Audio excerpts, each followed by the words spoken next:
Here is the guided tour of my senior research paper on teen suicide. So we start off in page 1 with a direct quote from this article down here in page 1. Next, I come to a paraphrased section it was a website called The Importance of Human Connection. Next, I paraphrase again from The Importance of Human Connection. Then we come back to teen suicide on page 2, and it talks about at-risk groups of adolescents and media and how media affects suicide. Next, we come back to, we go to untreated depression can lead to suicide and how it shows warning signs that depression is a warning sign for suicide. Then we come to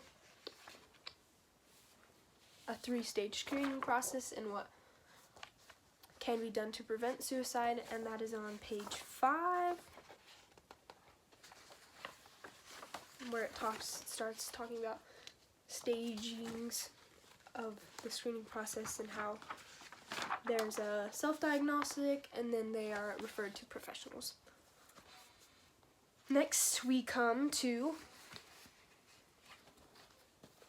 monitored antidepressants and how antidepressants can help and hurt certain individuals.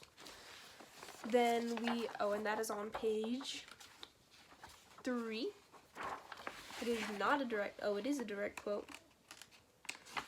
It's about psychological therapy. That is right there, that blue underline right there. And then we come to page 4, and we're back on the National Institute and how antidepressants can help.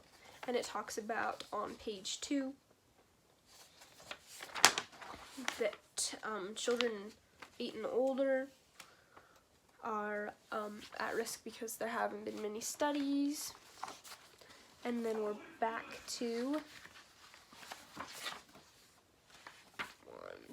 a 3-stage screening process about individuals who show symptoms, and suicide is not an all-at-once kind of thing, that they show symptoms before the time of death.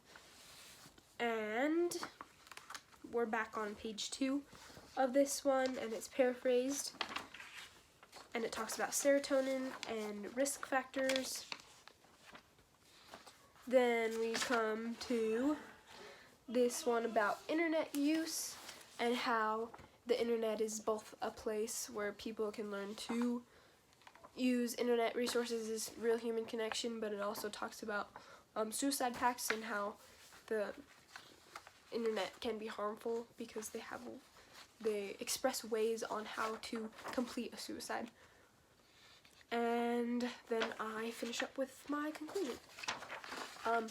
One thing I learned about the researching process was I need to focus more on what my paper was about. I didn't decide, and I wasn't decisive on what I wanted my paper to be about, and I feel that if I was decisive and I just made a decision that I wanted it to be about prevention or making things better, I think I needed a narrower kind of researching, because I have like 2 papers I printed out that I didn't use in my paper because I didn't think it was applicable, but I still spent a lot of time annotating them and I didn't use it in my paper, so I thought that was a bit of undirected and it was not useful for my paper.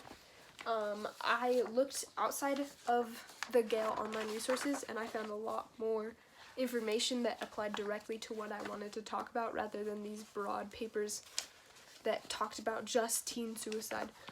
This one was a very useful paper, but it was just too broad. I needed it to narrow down, and then I wanted to talk about human connection, and then I found something that I was passionate about, that human connection is so important, and I really got my wheels going once I learned about human connection.